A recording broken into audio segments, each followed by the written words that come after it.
ईमानदार बेटा। उठ जा नालायक, सुबह के 8 बजने को है, तुझे एग्जाम नहीं देना क्या? थोड़ी देर और सोने दीजिए ना पापा। तू उठता या फिर मैं तेरे ऊपर पानी फेंकूं? रोज गधों की तरह सोता रहता है, पेपर की कोई टेंशन ही नहीं है। और एक हमारा समय था जब हम पेपर में फेल होने के डर से रात भर पढ़ा करते थे, सो ही नहीं पाते थे। तो क्या आप उसका बदला मुझसे लेंगे? मैं 15 मिनट बाद उठ जाऊंगा, आप प्लीज जाइए, मुझे डिस्टर्ब मत कीजिए। इतना कहकर रौनक रजाई ढककर फिर से सो जाता है। तू वैसे नहीं मानेगा, रुक मैं अभी पानी लेकर आता हूं। बस फिर क्या था, इतना कहकर वो भागते हुए बाथरूम में जाते हैं और पानी की एक बड़ी सी बाल्टी लाकर रौनक के ऊपर फेंक देते हैं। पानी पड़ते ही रौनक झट से उठ जाता है। ये आपने क्या किया पापा? अब तो उठेगा नहीं तो यही करना पड़ेगा ना। वैसे थैंक्स डैड, आपके कारण ना अब मुझे नहाने की भी जरूरत नहीं पड़ेगी। चलिए अब आप माँ से बोलकर मेरे कपड़े निकलवा दीजिए, तब तक मैं ब्रश कर लेता हूँ। वैसे कल ना आप एक काम और करना, नहलाने के साथ साथ मुझे ब्रश भी करवा देना। ये ब्रश करने में ना मुझे बहुत आलस आता है। रौनक की बातों से अरविंद का मुंह खुला का खुला रह जाता है। वो अपनी पत्नी कमला के पास जाता है और रौनक की हरकतों के बारे में बताता है, जिसे सुन उसकी पत्नी हंसने लगती है। तुम अपने बेटे को समझाने के बजाय हंस रही हो। रौनक बच्चा है, धीरे धीरे सुधर जाएगा, आप क्यों उसके पीछे पड़े रहते हो? अभी नहीं सुधरेगा तो कब सुधरेगा? 10वीं क्लास में है रौनक, वो अब कोई बच्चा नहीं रहा। अरविंद की इतना बोलते ही वहां रौनक भी आ जाता है। क्या डैड, मैंने आपको एक काम दिया था, वो भी नहीं हुआ आपसे। अरे क्या हुआ बेटा? माँ, मैंने डैड से बोला था कि वो आपको बोलकर मेरे स्कूल की यूनिफॉर्म निकाल दे, लेकिन मेरे पीछे पड़ने के अलावा इनसे एक काम ढंग से नहीं होता। देख रही हो कमला, देख रही हो अपने लाडले को? अरे आप चुप रहिए जी। चलो बेटा, मैं तुम्हें कपड़े निकाल कर दे देती हूँ। बस ऐसे ही साल पर साल बीतते जाते हैं, लेकिन रौनक के रवैये में कोई बदलाव नहीं आता। वो पहले से भी ज्यादा आलसी और पूरी तरह अपने माता पिता पर निर्भर हो जाता है। 2 साल बाद पता नहीं कहाँ गायब रहता है पूरे दिन, अब तक तो आ जाना चाहिए था। अरे आप इतनी फिक्र क्यों कर रहे हैं उसकी? दोस्तों के साथ खेल रहा होगा, आ जाएगा अभी। ये कोई टाइम है खेलने का? 10 बजने वाले हैं, इतनी रात में कौन खेलता है? कमला कुछ कहती उससे पहले ही रौनक वहां आ जाता है। मम्मी जल्दी से खाना लगा दो, बहुत भूख लग रही है। तुम्हें तब तक खाना नहीं मिलेगा जब तक तुम बता नहीं देते कि इतनी रात गए कहां से आ रहे हो। ओ प्लीज डैड, अब आप एसी पे प्रद्युमन बनकर मेरे सर पर बंदूक लेकर मत बैठ जाना। अपनी फालतू की बकवास बंद कर और बता कहां से आ रहा है। माँ अब समझाइए ना डैड को। बता देना बेटा, इनको भी तसल्ली हो जाएगी। आप बोल रही हैं तो बता देता हूँ, मैं दोस्तों के साथ मूवी देखने गया था, इसलिए देर हो गई। तो इन सब चीजों में मेरे पैसे उड़ाता है। कभी 1 रुपया कमाने के बारे में सोचा है तूने? जब देखो हवा की तरह पैसे उड़ाता रहता है।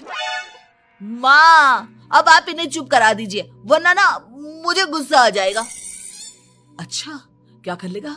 बता ना क्या कर लेगा तू? वैसे बात तो ठीक ही है, मैं कर ही क्या सकता हूँ। पैसे तो फिर भी मैं आपसे ही मांगूंगा ना। चलिए अब ये सब बात छोड़िए और मम्मी मेरे लिए खाना लगा दीजिए। अभी लगा देती हूँ बेटा। मैं बता रहा हूँ कमला, एक दिन ये ऐसे ही बिगड़ जाएगा। ओफो, आप क्यों इतना पीछे पड़े रहते हो मेरे बच्चे के? बाद की बात में देखेंगे, अभी आप शांति से उसे खाना खाने देंगे। अगले दिन डैडी मुझे 10,000 रुपए चाहिए। हाँ? अब इतने पैसे क्यों चाहिए तुझे? डैड आप बिना सवाल किए कभी पैसे नहीं दे सकते क्या? जब तक तू बताएगा नहीं तुझे पैसे भी नहीं मिलेंगे। अरे अब आप अपने बेटे को पैसे भी नहीं दे सकते? नालायक, तेरी उम्र के लोग नौकरी करते हैं और एक तू है जो नौकरी करने का नाम ही नहीं लेता कभी। आप लोगों के होते हुए भला मैं नौकरी क्यों करूं? अरे हम कब तक पैसे देंगे तुझे? तुझे भी तो अपने पैरों पर खड़ा होना होगा ना। कौन सा उधार के पैरों पर खड़ा हूं? अपने ही तो पैरों पर खड़ा हूं मैं। इसी तरह रौनक दिन प्रतिदिन लापरवाह होता जाता है। उसकी लापरवाही को देखते हुए अरविंद और कमला अपने बेटे की शादी कराने का फैसला लेते हैं और 1 महीने के अंदर अंदर ही रौनक की शादी मेघा नाम की लड़की से करा देते हैं। शादी के कुछ दिन बाद, रौनक, मुझे एक अच्छी सी साड़ी चाहिए, आप ला दोगे ना? हाँ, क्यों नहीं। कितने तक की आती है साड़ी? यही करीब 5,000 तक की। तुम चिंता मत करो, मैं आज ही डैडी से पैसे मांगकर तुम्हारे लिए साड़ी ले आऊंगा। आप कब तक ऐसे ही अपने पापा से पैसे मांगते रहेंगी? कोई अच्छी सी नौकरी क्यों नहीं कर लेते आप? अरे डैड के होते हुए मुझे नौकरी करने की जरूरत ही क्या है? पर आप ऐसे कब तक उनसे पैसे मांगते रहेंगे? कुछ आपको अपने दम पर भी तो करना होगा ना। अब तुम भी बाकी लोगों की तरह मुझे ज्ञान देना शुरू मत कर देना। साड़ी चाहिए ना तुम्हें, मिल जाएगी बस। इतना कहकर रौनक अपने पिता से पैसे मांगने चला जाता है। डैडी, मुझे 5,000 रुपया चाहिए। अब 5,000 क्यों चाहिए तुझे? वो मेघा को साड़ी चाहिए थी। अरविंद आगे बिना कुछ कहे चुपचाप उसे पैसे निकाल कर दे देता है। कुछ दिन बाद, तुम्हें नहीं लगता कमला, रौनक हम पर पहले से भी ज्यादा डिपेंड हो गया है? मुझे तो अब उसके भविष्य की चिंता होने लगी है। कल को हमें कुछ हो गया तो वो क्या करेगा? काश तुमने पहले ये सोच लिया होता तो आज हमारा बेटा इतना लापरवाह नहीं होता। तब मुझे कहाँ पता था कि मेरा लाड प्यार उसे इतना बिगाड़ देगा कि वो इस हद तक लापरवाह बन जाएगा। कोई बात नहीं, अभी भी देर नहीं हुई। मुझे पता है उसे कैसे सुधारा जा सकता है। कैसे? अरविंद कुछ कहता उससे पहले रौनक वहां आ जाता है और पैसों के लिए हाथ फैलाने लगता है। डैड, मैं और मेघा बाहर घूमने जाना चाहते हैं। अरे वाह, ये आज सूरज कहाँ से निकला है? Dad please. अच्छा चलो अब मुद्दे की बात करो। मुझे अब 25,000 चाहिए। अब तुम्हें 1 रुपया भी नहीं मिलने वाला। अगर तुम्हें पैसों की इतनी ही जरूरत है तो कोई ढंग की नौकरी कर लो। मम्मी, आप कुछ कहिए ना डैड को। बेटा, वो गलत क्या बोल रहे हैं?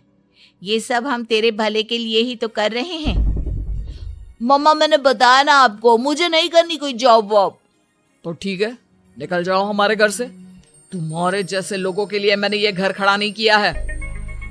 जितना ये घर आपका है ना, उतना ही मेरा भी है। मैं कहीं नहीं जाने वाला। जाना तो पड़ेगा ही तुझे, क्योंकि अब मैं तेरा कोई भी खर्चा नहीं उठाने वाला। ठीक है, मत उठाइए मेरा खर्चा, मैं अपने दम पर भी जी सकता हूँ।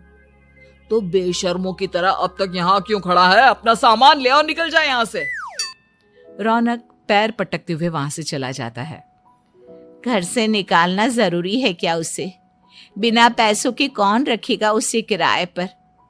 अगर उसका भविष्य सुधारना है तो हमें अपने दिल पर पत्थर रखकर ये कदम उठाना ही होगा।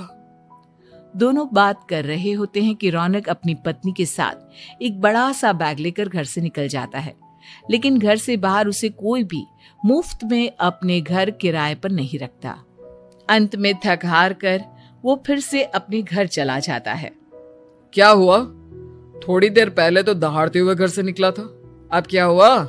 नहीं रखा ना किसी ने तुझे किराए पर? डैड प्लीज, मैं कुछ दिनों में कोई अच्छी सी नौकरी शुरू कर दूंगा। आप तब तक तो हमें रख लीजिए प्लीज। सुबह से रात हो चुकी है लेकिन कोई हमें रखने को राजी नहीं है।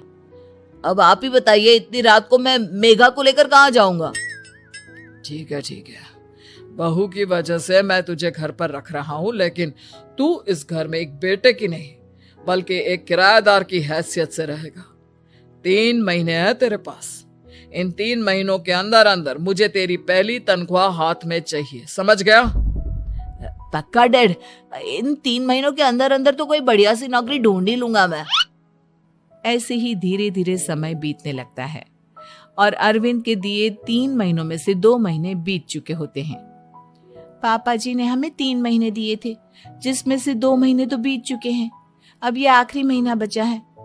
अरे तुम चिंता मत करो, आज मेरा ना 2 जगह इंटरव्यू है, दोनों में से कहीं ना कहीं तो जॉब लग ही जाएगी। अच्छा, all the best. Raunak interview के लिए निकल जाता है, जिसके बाद शाम में रौनक घर आता है। कैसा गया इंटरव्यू? आपकी नौकरी लगी या नहीं? अरे पहले सांस तो ले लेने दो अच्छे से। बताइए ना, मुझसे तो जरा भी इंतजार नहीं हो रहा है। वो दरअसल बात यह है कि मेरी नौकरी तो लग चुकी है, लेकिन पैसे बहुत कम है। कितने पैसे हैं? 15,000। इतने में अरविंद और कमला मिठाई का डिब्बा लेकर आ जाते हैं। बधाई हो बेटा। हम जानते थे तेरी जॉब जरूर लगेगी। लेकिन मेरी सैलरी बहुत कम है मम्मा। कम है तो क्या हुआ, धीरे धीरे बढ़ जाएगी। हाँ बेटा, हम तो बस चाहते थे कि तू अपने पैरों पर खड़ा हो जाए। मतलब अब आप मुझे घर से नहीं निकालेंगे? नहीं, ये सब हमने तुझे जिम्मेदार इंसान बनाने के लिए किया था। Thank you mummy papa. अगर आप दोनों ऐसा नहीं करते तो मुझे कभी अपनी जिम्मेदारियों का एहसास तक नहीं होता। आज आपने मुझे सिखा दिया कि इंसान का अपने पैरों पर खड़ा होना भी जरूरी होता है।